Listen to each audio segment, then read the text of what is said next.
What's going on, everybody? Appreciate you tuning in. We got to talk a little bit about some college football right now. Arizona State coming off pretty deflating loss over there against Utah. They're good. I mean, it's a really good team, and if you're playing without Sam Levitt, it's a tough pill to swallow right there, but tough task to try and get ready for. But there's a bigger thing going on right now with the Sun Devils that you need to pay attention to. Kenny Dillingham, now year 3, kind of making this program into, a national brand a little bit. They got noticed after going to the college football playoffs last year. They've been in and out of the polls this year. But now he's being rumored for a lot of these jobs that are opening up across the country. And I don't know how worried ASU fans should be about losing their coach. It's a possibility. I mean, I understand in his heart of hearts, he wants to win there.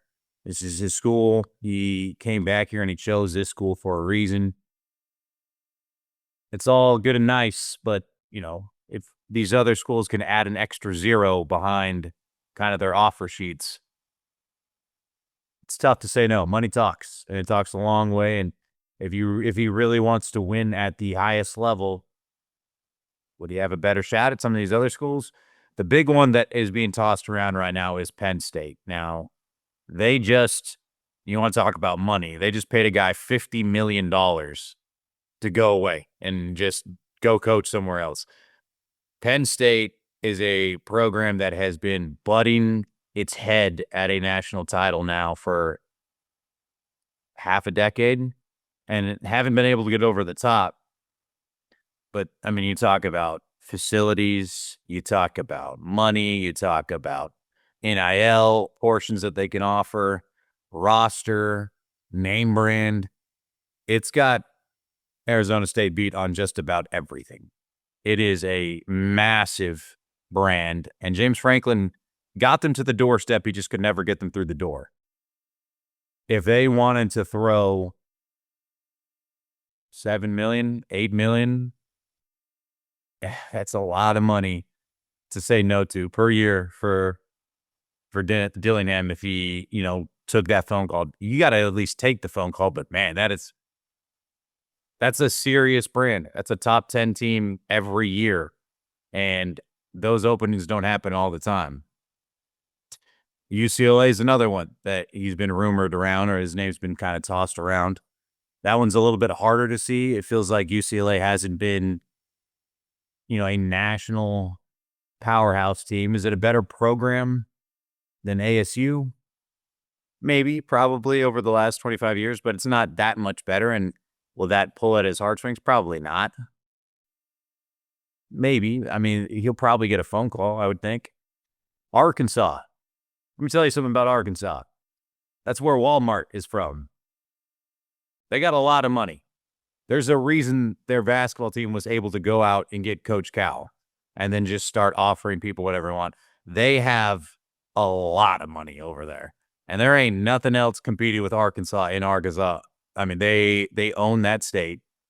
And it's not like Alabama and Auburn or some of these other schools where you have two within like the single state. Like Arkansas is Arkansas.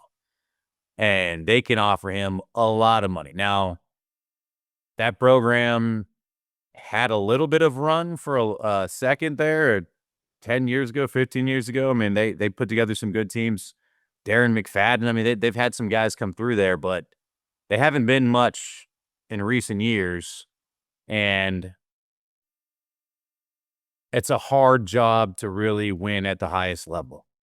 They can offer you a lot of money. It's a hard place to recruit. I'm saying come to Fayetteville. It's hard. You're going to the SEC, going to the best conference in college football. Hard to win consistently a lot of games there and be the top dog in the best conference. Oklahoma State is a weird one. It's within conference. They had Mike Gundy for 30 years, just about 25. And they are a national brand, but they're only nationally I think, respected, but maybe not feared. They're not like a super name brand. They're not Oklahoma. They're not Texas. But right now in the Big 12, if this was the same Oklahoma State program that it was 10 years ago, they would be absolutely running the conference. They were constantly right on the heels of Texas and OU for the Big 12 and put together some great teams. Really, really great teams under Mike Gundy. The problem was he didn't really do a great job of adjusting to this new era of college football. And now they're one of the worst programs, if not the worst program in Power 4 right now. But they have money. Not an insane amount of money, not as much as Arkansas, but they have money. And they have a lot of tradition. And they have a good recruiting area you can get in Oklahoma and in Texas. And they 2 years ago were an inch away from beating Texas and going to the college football playoffs in the Big 12 title game on 4th and goal, going for it, diving for the pylon, just missed it. That is a program that knows how to win. Oregon State, probably not. They're in the Pac-2 right now, basically. And, what do they have to offer? They're kind of lost in no man's land up there. Stanford, probably not. You want to go to the ACC in a school on the West Coast? It's pretty wild. I don't think so. Virginia Tech's an interesting one. I think they're the same kind of line as Oklahoma State, a program that has had some really good years, some really good runs, has got some history, some tradition, and in a really good recruiting area. But I can't see Dillingham leaving for that job. I can't see him leaving for Oklahoma State. Penn State, if they call, boy, it's going to be a tough one for her to say no to. It's going to be a very, very tough one for him to say no to. They can offer you go up there and you see that facility. You see what you'd be recruiting in. Well, you see what the fan base is like. That would be very tempting for him. Arkansas, money and everything, but it sure helps. And they can offer you a lot of it. And there's been some good teams in Arkansas. It's not as much pressure to win a national title like if you're at Penn State. If you win 9 games at Arkansas, they're going to be pretty happy. You can do that every year and occasionally make runs at some stuff. But so if you are an ASU fan, you maybe don't sleep as well at night right now because Kenny Dillingham is a very hot commodity. And maybe if the season keeps going kind of up and down, the national brand cools off a little bit. You can't lose games like they did by 30 and continue to be seen as, this young wonder coach a little bit on a national brand.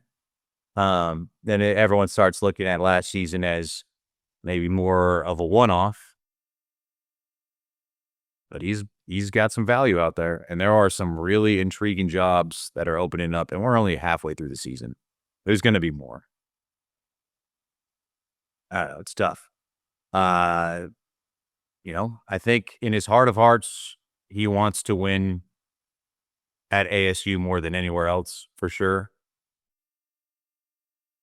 But money talks. So it's going to be something you definitely going to want to keep your eye on.